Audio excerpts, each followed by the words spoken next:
ଆମର ଭାରତରେ 9ଟି ରାଜ୍ୟରେ ପଞ୍ଚମ ଅନୁସୂଚୀ ଅଞ୍ଚଳ ରହିଛି ଏବଂ ଉତ୍ତର ପୂର୍ବ ରାଜ୍ୟଗୁଡ଼ିକରେ ଅନେକ ଗୁଡ଼ିଏ ଷଷ୍ଠ ଅନୁସୂଚୀ ଅଞ୍ଚଳ ରହିଛି। ଏହି ଉଭୟ ଅନୁସୂଚୀ ଅଞ୍ଚଳ ହେଉଛି ଆଦିବାସୀ ସ୍ୱୟଂ ଶାସନ ପାଇଁ ବ୍ୟବସ୍ଥା। କେବଳ ଯାହା ଡିଗ୍ରୀର ପାର୍ଥକ୍ୟ ରହିଛି, କିନ୍ତୁ ମୂଳ ନିର୍ଯାସ ହେଉଛି କେମିତି ଏହି ଅନୁସୂଚିତ ଅଞ୍ଚଳରେ ଆଦିବାସୀମାନଙ୍କର ଏବଂ ଅନ୍ୟ ଅଣ ଆଦିବାସୀ ବାସିନ୍ଦା ଅନୁସୂଚିତ ଅଞ୍ଚଳରେ ସେମାନଙ୍କର କେମିତି ସବୁ ବିଷୟରେ ସବୁ ବ୍ୟାପାରରେ ସ୍ୱୟଂ ଶାସନ ବ୍ୟବସ୍ଥା କାଏମ ରହିବ। ଏବଂ ଏଇଟା ହେଲା ସାମ୍ବିଧାନିକ ବ୍ୟବସ୍ଥା, ଯେଉଁଟା ପୁରାପୁରି 1950 ମସିହାରୁ ସମ୍ବିଧାନ ଘୋଷଣା ଦିନ ଠାରୁ ଏଇଟା ରହିଛି। ଏବଂ ଉଭୟ ପଞ୍ଚମ ଅନୁସୂଚୀ ଏବଂ ଷଷ୍ଠ ଅନୁସୂଚୀ କୁହାଯାଇଛି ପାର୍ଲାମେଣ୍ଟ କିମ୍ବା ରାଜ୍ୟ ଆଇନ ସଭା ଯାହା କିଛି ଆଇନ ପ୍ରଣୟନ କରୁନା କାହିଁକି ଦେଶର ସାମଗ୍ରିକ ବ୍ୟବସ୍ଥା ପାଇଁ ଏହା ଅନୁସୂଚିତ ଅଞ୍ଚଳ ପାଇଁ ଲାଗୁ ହୋଇପାରେ ବା ନ ହୋଇପାରେ। ଏବଂ ଯଦି ଲାଗୁ ବି ହେବ ତାହେଲେ ରାଜ୍ୟପାଳ ଏବଂ ରାଷ୍ଟ୍ରପତି ଆବଶ୍ୟକୀୟ ସଂଶୋଧନ ସହିତ ଲାଗୁ କରିପାରିବେ। ଏହାଛଡ଼ା ପୁଣି କୁହାଯାଇଛି ଯେ ଆଦିବାସୀ ଅଞ୍ଚଳ ପାଇଁ ଯେଉଁ ବିଧିବିଧାନ ଲାଗୁ ହେବ ତାକୁ କୁହାଯିବ regulation. Peace and good governance, ଶାନ୍ତି ଏବଂ ସୁଶାସନ ପାଇଁ ରାଜ୍ୟପାଳ ଯେକୌଣସି ବିଷୟରେ ରେଗୁଲେସନ୍ ଜାରି କରିପାରନ୍ତି। ଏବଂ ଏହା ସମସ୍ତେ ଜାଣିବା ଉଚିତ ଯେ ସେଇ 1950 ମସିହାରେ ଯେତେବେଳେ ପଞ୍ଚମ ଅନୁସୂଚୀ ସମ୍ବିଧାନରେ ଅଙ୍ଗୀଭୂତ ହେଲା, ସେତେବେଳେ ଅନ୍ତତଃ 3ଟି ବିଷୟରେ ଯେମିତି ହେଲେ ରେଗୁଲେସନ୍ ଜାରି କରାଯିବ ରାଜ୍ୟପାଳଙ୍କ ଦ୍ୱାରା ବୋଲି କୁହାଯାଇଥିଲା। ସେଇଟା ପଞ୍ଚମ ଅନୁସୂଚୀର ପାରା 5(2)ରେ। 3ଟି ବିଷୟ କ'ଣ ନା ଆଦିବାସୀମାନଙ୍କର ଜମି ହଡପକୁ ରୋକିବା, ମହାଜନୀ କାରବାରକୁ ନିୟନ୍ତ୍ରଣ କରିବା ଏବଂ ଅନୁସୂଚିତ ଅଞ୍ଚଳରେ କୌଣସି ବ୍ୟକ୍ତି ଭୂମିହୀନ ରହିବେ ନାହିଁ, ତେଣୁ ଭୂମି ଆବଣ୍ଟନ ପାଇଁ ଗୋଟେ ରେଗୁଲେସନ୍ ଜାରି କରିବା। ବିଚିତ୍ର କଥା, ମାତ୍ର 2ଟି ବିଷୟରେ ରେଗୁଲେସନ୍ ଜାରି ହୋଇଛି, ସେଥିରେ ପୁଣି ଅନେକ ଗଳାବାଟ ଅଛି। ଯାଉ 2ଟି ବିଷୟରେ କରାଯାଇଛି, କିନ୍ତୁ ତୃତୀୟ ବିଷୟ ଯେଉଁଟା ସବୁଠାରୁ ବେଶୀ ଗୁରୁତ୍ୱପୂର୍ଣ୍ଣ ସେଟା ହେଉଛି ଅନୁସୂଚିତ ଅଞ୍ଚଳରେ କୌଣସି ବ୍ୟକ୍ତି ଭୂମିହୀନ ରହିବେ ନାହିଁ ଏବଂ ଜମି ଆବଣ୍ଟନ ରେଗୁଲେସନ୍ ଜାରି ହେବ। ସେଇଟା ଏପର୍ଯ୍ୟନ୍ତ ହୋଇପାରି ନାହିଁ। ଯାଉ ପଞ୍ଚମ ଅନୁସୂଚୀ ଯେଉଁ ମୂଳ ବାର୍ତ୍ତା ସନ୍ଦେଶ ନେଇ ସମ୍ବିଧାନରେ ଅଙ୍ଗୀଭୂତ ହେଲା ଏବଂ ଯେଉଁଟା ବ୍ରିଟିଶ ଶାସନ ଅମଳରୁ ଯେତେବେଳେ 1874ରେ ସିଡ୍ୟୁଲ୍ଡ ଡିଷ୍ଟ୍ରିକ୍ଟସ ଆକ୍ଟ ଇଂରେଜମାନେ ପ୍ରଣୟନ କଲେ ଏହି ଆଦିବାସୀ ଅଞ୍ଚଳ ପାଇଁ, ସେବେଠାରୁ ଯେତେ ଯେତେ ବିଧିବିଧାନ ଇଂରେଜ ସରକାର କରିଛନ୍ତି ସବୁଥିରେ ଏଇ ଆଜି ଯାହାକୁ ଆମେ କହୁଛେ ଅନୁସୂଚିତ ଅଞ୍ଚଳ ତାକୁ ଏକ୍ସକ୍ଲୁଡେଡ୍ ଏରିଆ ବା ବିଚ୍ଛିନ୍ନ ଅଞ୍ଚଳ ବୋଲି କୁହାହେଉଥିଲା। ବିଚ୍ଛିନ୍ନ ମାନେ ପାର୍ଲାମେଣ୍ଟ ବା ରାଜ୍ୟ ବିଧାନସଭା ଦ୍ୱାରା ଯେଉଁ ଆଇନ ହେବ ମୁଖ୍ୟ ସ୍ରୋତର ଶାସନ ବ୍ୟବସ୍ଥା ପାଇଁ, ତାହା ଅନୁସୂଚିତ ଅଞ୍ଚଳ ପାଇଁ ଲାଗୁ ହେବ ନାହିଁ। ଏଇଟା ହେଉଛି ମୂଳ କଥା, ଯେଉଁଟା ଯାହା ଉପରେ ବ୍ୟାପକ ବିଭ୍ରାନ୍ତି ରହିଛି। ଏଇ ଯେଉଁ ଲୋକମାନେ ଆଦିବାସୀମାନଙ୍କୁ, ଲୋକମାନେ କ'ଣ ପ୍ରଶାସକ, ରାଜନୀତିଜ୍ଞ, ଏପରିକି ଆମର ଏଇ ସିଭିଲ୍ ସୋସାଇଟିର ସଂଗଠକମାନେ, ପ୍ରବକ୍ତାମାନେ, ସେମାନେ ଠିକ୍ କଥାରେ କହିବେ ତୁମେ ତହସିଲ ଅଫିସ୍ ଯାଅ, ସେଠି ଜମି ପାଇଁ ଦରଖାସ୍ତ କର, ଯଦି ନ ମିଳିଲା ତାହେଲେ ତୁମେ ସବ୍ କଲେକ୍ଟର ପାଖକୁ ଯାଅ, ଯଦି ନ ମିଳିଲା କଲେକ୍ଟର ପାଖକୁ ଯାଅ, ନହେଲେ ଆରଡିସି ପାଖକୁ ଯାଅ, ନହେଲେ ମେମ୍ବର ବୋର୍ଡ ଅଫ୍ ରେଭିନ୍ୟୁ ପାଖକୁ ଯାଅ। ଏଇ ଯେଉଁ ପ୍ରକାର ମୁଖ୍ୟ ସ୍ରୋତ ଶାସନ ବ୍ୟବସ୍ଥା ପାଇଁ ଯେଉଁ ଗୋଟେ ଐନ୍ଦ୍ରଜାଲିକ ମାନେ ପ୍ରଶାସନ ଅମଲାତନ୍ତ୍ର ତିଆରି ହୋଇଛି, ତା ପାଖକୁ ଆଦିବାସୀମାନଙ୍କୁ ଠେଲିବା ଏଇଟା ଅସାମ୍ବିଧାନିକ ଏବଂ ଏଇଟା ଅବାସ୍ତବ। କୌଣସି ଆଦିବାସୀ କ'ଣ ଆଦିବାସୀ ଅଞ୍ଚଳରେ ରହୁଥିବା ଅଣ ଆଦିବାସୀ ସମ୍ପ୍ରଦାୟ ମଧ୍ୟ ଯେମିତି ମାହାତୋ ମାନେ ଅଛନ୍ତି, ବିଭିନ୍ନ ଜାତିର ଲୋକ ଅଛନ୍ତି, ବହୁତ ଓବିସି, ଏସିବିସି, ଲୋକ ଅଛନ୍ତି ସେମାନେ କେହି ଅଭ୍ୟସ୍ତ ନୁହନ୍ତି ଇଂରେଜ ଅମଳରୁ ବିଭିନ୍ନ ଅଫିସ ଅଦାଲତ ଯାଇ ଗୁହାରି କରିବା ଏବଂ ଓକିଲ ଲଗେଇବା ଖର୍ଚ୍ଚ କରିବା ମାସ ମାସ ବର୍ଷ ବର୍ଷ ଧରି ଅପେକ୍ଷା କରିବା ନ୍ୟାୟ ପାଇଁ ଏଥିରେ ସେମାନେ ଅଭ୍ୟସ୍ତ ନୁହନ୍ତି କାରଣ ଇଂରେଜ ଅମଳରେ ହିଁ ଏ ପ୍ରକାର ବ୍ୟବସ୍ଥା ତାଙ୍କ ପାଇଁ ନଥିଲା ଏକ୍ସକ୍ଲୁଡେଡ୍ ଏରିଆ ବୋଲି କୁହାଯାଉଥିଲା ମାନେ ମୁଖ୍ୟ ସ୍ରୋତର ଶାସନ ଧାରା ଠାରୁ ସେମାନେ ଅଲଗା ରହିବେ ତାଙ୍କ ପାଇଁ ଅଲଗା ପ୍ରକାର ବ୍ୟବସ୍ଥା କରାଯିବ ବଡ଼ ବିଡ଼ମ୍ବନାର କଥା ଏଇ କଥା ସମ୍ବିଧାନରେ ପଞ୍ଚମ ଅନୁସୂଚୀ ଷଷ୍ଠ ଅନୁସୂଚୀରେ ଉଦ୍ଘୋଷିତ ହେଇଥିଲେ ବି ଏଇ ସାଧାରଣ ମାମୁଲି କଥାଟାକୁ ଆମର ପ୍ରଶାସକ ରାଜନେତାଗଣ ଏବଂ ସିଭିଲ ସୋସାଇଟିର ପ୍ରବକ୍ତାଗଣ ଗଣମାଧ୍ୟମ ଏବଂ ବୁଝିପାରିନାହାନ୍ତି ଏଇଟା ହେଉଛି ବଡ଼ ବିଡ଼ମ୍ବନା କିନ୍ତୁ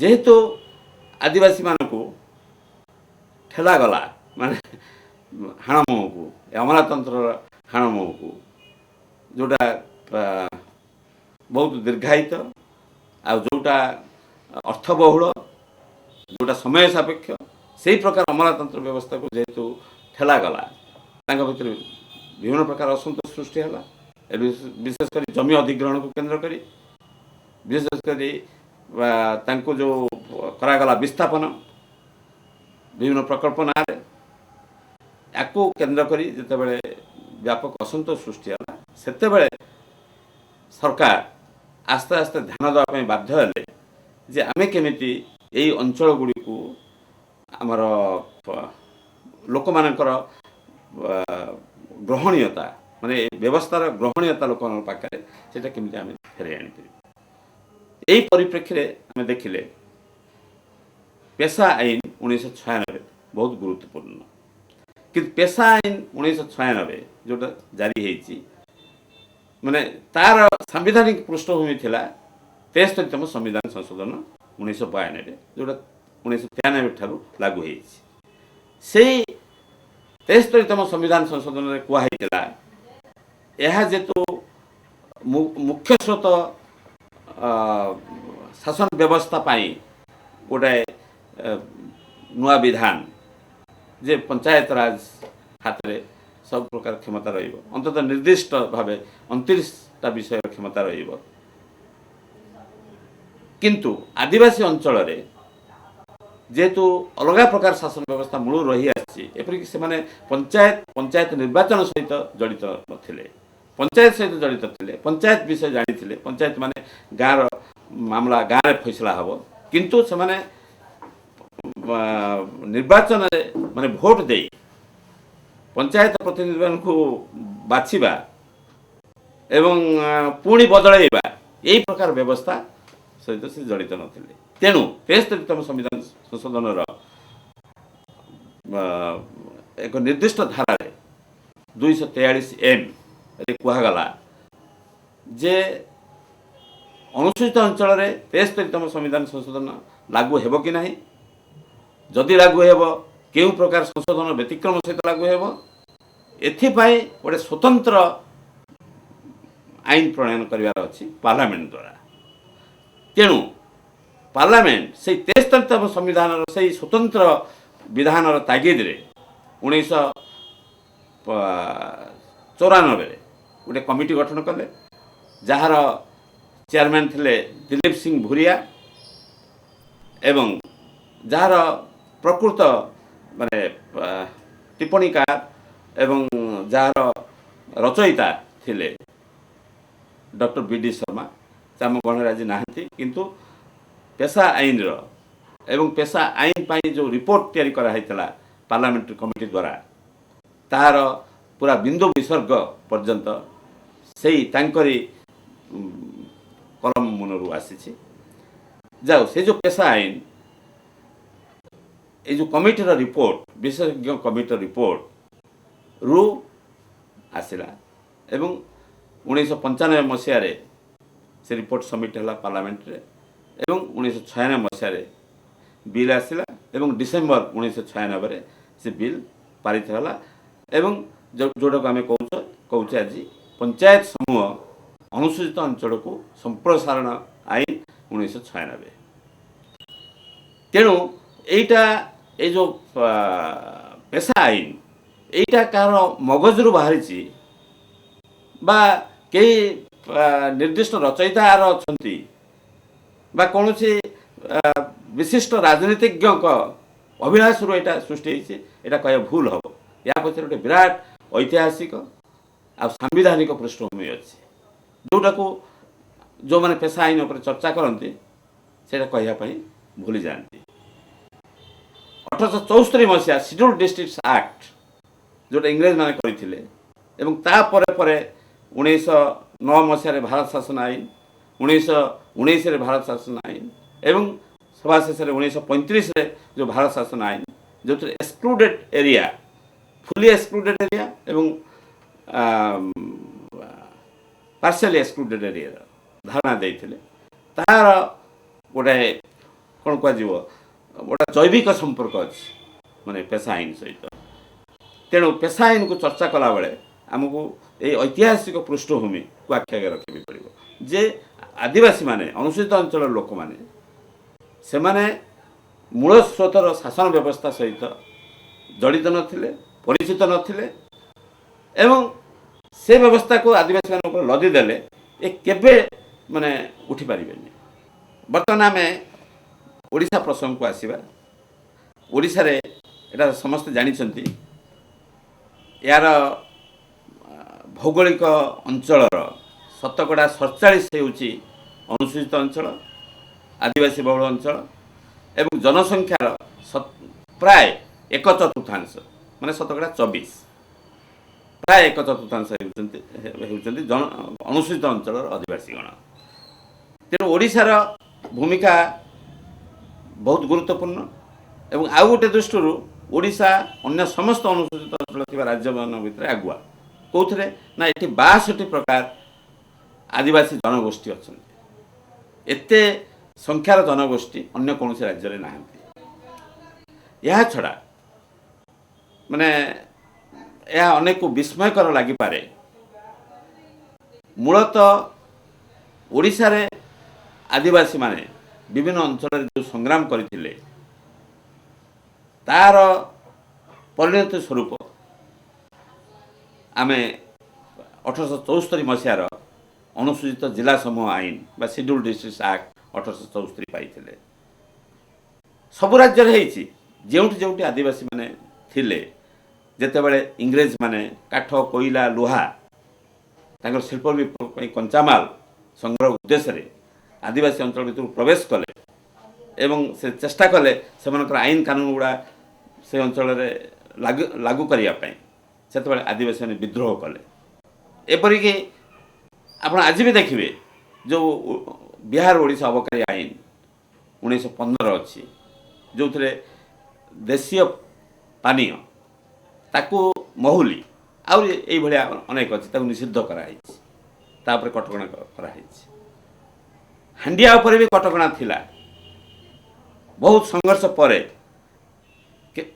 କେବଳ ସେ ଆଇନ କହିଲା ଯେ ହାଣ୍ଡିଆ ପ୍ରସ୍ତୁତି ସ୍ଥଳର 15 କିଲୋମିଟର ବ୍ୟାସାର୍ଦ୍ଧ ଭିତରେ କେବଳ ହାଣ୍ଡିଆ ବିକ୍ରି ହେଇପାରିବ। ଆଚ୍ଛା, ଇଏ ହାଣ୍ଡିଆ ହଉ ମହୁଲି ହଉ, ଇଏ ଭାରତ ବର୍ଷର ହଜାର ହଜାର ବର୍ଷର ମାନେ ପୁରାତନ ପାନୀୟ, ଯାହା ସହିତ ଆଦିବାସୀ ଅଞ୍ଚଳର ଲୋକମାନେ ଜଡ଼ିତ। କିନ୍ତୁ ଏମାନେ ଚାହିଁଲେ ବିଦେଶୀ ମଦ ଚାଲୁ କରିବା ପାଇଁ ବାଧ୍ୟ କରାଇଲେ ଏବଂ ରିଭୋଲ୍ଟ ହେଲା। ଖାଲି ମଦ ବିଷୟରେ ନୁହେଁ, ସବୁ ବିଷୟରେ। ଏପରିକି ଆଦିବାସୀ ସମାଜରେ କିଣା ବିକାର ପରମ୍ପରା ବହୁତ କମ୍ ଥିଲା।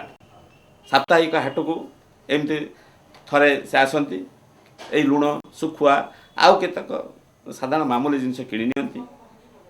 କିନ୍ତୁ ଇଂରେଜମାନଙ୍କ ସହିତ ଯେଉଁ ବ୍ୟବସାୟୀ ଗୋଷ୍ଠୀ ପଶିଲେ, ସେମାନେ ନାନା ପ୍ରକାର ଚମତ୍କାରିତା ଦେଖେଇ ତାଙ୍କର ନିଜର ବ୍ୟବସାୟିକ ପଣ୍ୟ ଦ୍ରବ୍ୟକୁ ବିକ୍ରି କଲେ। ଆର୍ଯ୍ୟମାନେ ଆଦିବାସୀମାନଙ୍କୁ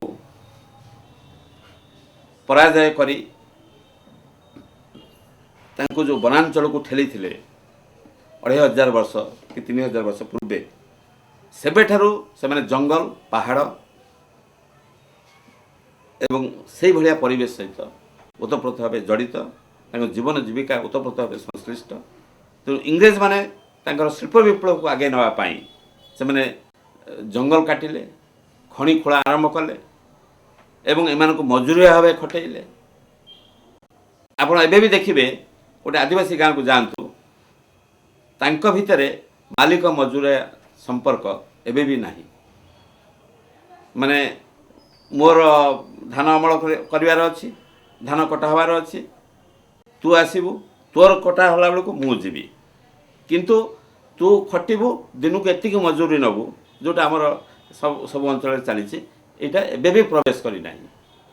କେବଳ ବାହାର ଲୋକଙ୍କୁ ସେ ବେଳେବେଳେ ମଜୁରୀ ଭାବେ ଖଟାନ୍ତି, ତାଙ୍କୁ ମଜୁରୀ ଦିଅନ୍ତି, କିନ୍ତୁ ନିଜ ଲୋକକୁ ମଜୁରୀ ଭାବେ ଖଟାଇବାର ନିଦର୍ଶନ ଅନ୍ତତଃ ମୁଁ ନିଜେ ଏପର୍ଯ୍ୟନ୍ତ ଦେଖିପାରିନି। ମୁଁ ବହୁତ ଗୁଡ଼ିଏ ଆଦିବାସୀ ଗାଁକୁ ଓଡ଼ିଶାରେ ଗସ୍ତ କରିଛି। ତେଣୁ ସେମାନେ କିନ୍ତୁ ଆରମ୍ଭ କଲେ ଏଇ ମାଲିକ ମଜୁରିଆ ସମ୍ପର୍କ, ନିଜେ ଖଟାଇଲେ, ପୁଣି ଠିକାଦାରମାନଙ୍କୁ ନିୟୋଜିତ କଲେ ଯେ ତମେ ତାଙ୍କ ଭିତରୁ ମଜୁରିଆ ସଂଗ୍ରହ କର, ଯେଉଁମାନେ କାଠ କାଟିବେ, ଖଣି ଖୋଳିବେ ଏବଂ ବିଭିନ୍ନ ପ୍ରକାର ବ୍ୟବସାୟିକ, ବାଣିଜ୍ୟିକ ଓ ତାଙ୍କର ଅନ୍ୟାନ୍ୟ ଶାସନଗତ କାର୍ଯ୍ୟ ଗୁଡ଼ାକ କରିବେ ମଜୁରିଆ ଭାବେ।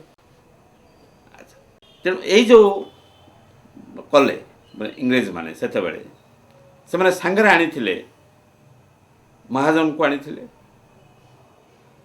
ସେମାନେ ଆଣିଥିଲେ ଠିକାଦାରକୁ ଆଣିଥିଲେ, ସେମାନେ ଶୁଣ୍ଢିକୁ ଆଣିଥିଲେ, ବ୍ୟବସାୟୀକୁ ଆଣିଥିଲେ ଆଉ ଅମଲାକୁ ଆଣିଥିଲେ। ଏଇ ପଞ୍ଚମୂର୍ତ୍ତିକୁ ଆଣି ଇଂରେଜମାନେ ଆଦିବାସୀ ଅଞ୍ଚଳରେ ପ୍ରବେଶ କରିଥିଲେ। କାରଣ ଇଂରେଜମାନେ ନିଜେ କରୁନଥିଲେ କ୍ଷେତ୍ର ଉପରେ କିଛି, ଏଇମାନଙ୍କ ଜରିଆରେ କରାଉଥିଲେ ଏବଂ ଏଇମାନଙ୍କର ଶୋଷଣ ଏବଂ ଅତ୍ୟାଚାର ବହୁ ଗୁଡ଼ିତ ହୋଇଗଲା।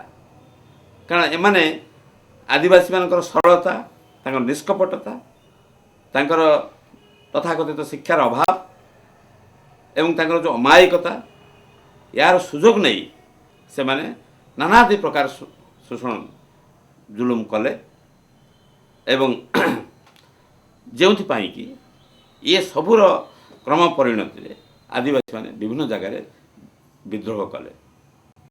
ଏଭଳି କୌଣସି ଆଦିବାସୀ ଅଞ୍ଚଳ ନାହିଁ ଯେଉଁଠି ମାନେ ଜୋରଦାର ବିଦ୍ରୋହ ହେଇନାହିଁ। ଏବଂ ବିଚିତ୍ର କଥା, ଗୋଟିଏ ବିଦ୍ରୋହ ସେମାନେ ପରାଜୟ ହେଲେ ଆଉ ଗୋଟେ ବିଦ୍ରୋହ ମୁଣ୍ଡ ଟେକୁଥିଲା, ସିଏ ବି ଦମନ ହେଲା ପରେ ଆଉ ଗୋଟେ ବିଦ୍ରୋହ ମୁଣ୍ଡ ଟେକୁଥିଲା। ଏଇ ଯେମିତିକି ଆପଣ ଦେଖନ୍ତୁ କେଉଁଝର 1848ରେ ପ୍ରଥମେ ରତ୍ନା ନାୟକ କଲେ, ସେଇଟା ଦମନ ହେଇଗଲା। ସେଇ ରତ୍ନା ନାୟକ 20 ବର୍ଷ ପରେ 1868ରେ କଲେ, ସିଏ ବି ଦମନ ହେଇଗଲା। କିନ୍ତୁ ପୁଣି ଧରଣୀଧର ଆସିଲେ 1891ରେ କଲେ, ସିଏ ବି ଦମନ ହେଲା। କିନ୍ତୁ ଯେଉଁଥିପାଇଁ ଆଦିବାସୀମାନେ ସଂଗ୍ରାମ କରୁଥିଲେ ସେ ଲକ୍ଷ୍ୟଟା ପୂରଣ ହେଲା। ସେଇଟା କ'ଣ? ବେଠି ବେଗାରୀ ଆଉ ଏ ମନମୁଖୀ ଶାସନ, ଏଇଟାର ବିଲୋପ ଘଟୁ, ଯେଉଁଟାକି ଉଭୟ ରାଜତନ୍ତ୍ର ଏବଂ ଆମର ଔପନିବେଶିକ ଶାସକଗଣ ଲଦିବା ପାଇଁ ଚେଷ୍ଟା କରୁଥିଲେ। ସେମିତି ମୟୂରଭଞ୍ଜ ଦେଖନ୍ତୁ, ବାମନଘାଟୀ ବିଦ୍ରୋହ ହେଲା 1867-68 ଏଇ ମସିହାରେ, ପୁଣି 1919ରେ ହେଲା, ପୁଣି ହେଲା 1948ରେ। ଆପଣ କନ୍ଧମାଳକୁ ଦେଖନ୍ତୁ, ସେଠି ଲଗାତାର 1835ରୁ 1855 ପର୍ଯ୍ୟନ୍ତ 20 ବର୍ଷ ଧରି ପ୍ରଥମେ ଦରା ବିଷୟ ଲଢ଼ିଲେ, ତାପରେ ଚକ୍ରା ବିଷୟ ଲଢ଼ିଲେ ଏଇ କନ୍ଧମାନଙ୍କୁ ନେଇକରି। ଏବଂ ଆପଣମାନେ ଯେଉଁ ଶୁଣୁଛନ୍ତି, ଯାହାକୁ ଚିତ୍ରଣ କରାହେଇଛି ଯେ ଲର୍ଡ଼ ବେଣ୍ଟିଙ୍କର ବହୁତ ପ୍ରଗତିଶୀଳ ସଂସ୍କାରମୂଳକ ପଦକ୍ଷେପ ଭାରତବର୍ଷ ପାଇଁ, ଯେମିତିକି ହଳଦୀ କିଆରିରେ ନରବଳି ପ୍ରଥା ବନ୍ଦ କଲେ, ବା ମେରିଆ ପ୍ରଥା ବନ୍ଦ କଲେ। ମାନେ ଏଇଟା ଆମେ ଭାରତ ଇତିହାସରେ ପଢ଼ୁଛେ, କିନ୍ତୁ ତାର ପୃଷ୍ଠଭୂମି ଥିଲା କନ୍ଧମାଳରେ ପ୍ରବେଶ କରିବା ପାଇଁ ତାଙ୍କର ଗୋଟେ ଆଳ ଦରକାର ହେଉଥିଲା, ଯେ କେଉଁ ଆଳରେ ସେ ପ୍ରବେଶ କରିବେ। କାରଣ ସାରା ବିଶ୍ୱରେ ତାଙ୍କୁ ପ୍ରଶ୍ନ ପଚରାଯିବ ଯେ ତମେ କାହିଁ ସେ ନିରୀହ ଆଦିବାସୀ ଅଞ୍ଚଳକୁ ପ୍ରବେଶ କରୁଥିଲ।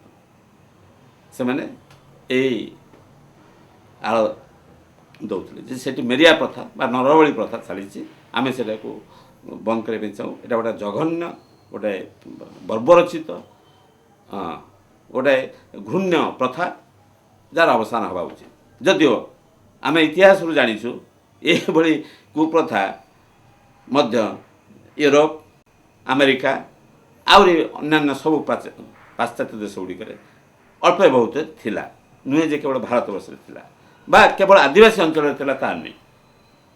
ମାନେ ଏଇଟା ଅଣ ଆଦିବାସୀ ଅଞ୍ଚଳରେ, ଆମର ଏଇ ଉପକୂଳୀୟ ଅଞ୍ଚଳରେ ମଧ୍ୟ ଆମେ ଶୁଣିଛୁ ପିଲାଦିନେ, ମାନେ ପୋଲ ତିଆରି ହେଲା ପରେ କାଳେ ପୋଲ ଭୁଷୁଡ଼ି ଯିବ, ସେଥିପାଇଁ ନରବଳି ଦିଆହେଉଥିଲା। ସେମିତି କେତେକ ଅଛନ୍ତି ଦେବାଦେବୀ, ସେମାନେ ନରବଳି ନହେଲେ ସନ୍ତୁଷ୍ଟ ହେବେ ନାହିଁ, ସେଥିପାଇଁ ଦିଆ ହେଉଥିଲା। ଯାହା ହଉ, ଏଇ ଯେଉଁ ଲଗାତାର ବିଦ୍ରୋହ ଘଟିଲା, ମାନେ ୟା ଫଳରେ ଇଂରେଜମାନେ ବାଧ୍ୟ ହେଲେ ଏ ଅନୁସୂଚିତ ଅଞ୍ଚଳ ପାଇଁ ଗୋଟେ ସ୍ୱତନ୍ତ୍ର ଶାସନ ବ୍ୟବସ୍ଥା। ଅନୁସୂଚିତ ଅଞ୍ଚଳ ମାନେ ସେତେବେଳେ ସେଟା ଏକ୍ସକ୍ଲୁଡେଡ୍ ଏରିଆ ବା ବିଚ୍ଛିନ୍ନ ଅଞ୍ଚଳ ବୋଲି ପରିଭାଷିତ ସେମାନେ କରୁଥିଲେ। ଏହା ପାଇଁ ଗୋଟେ ସ୍ୱତନ୍ତ୍ର ଶାସନ ବ୍ୟବସ୍ଥା କରିବେ।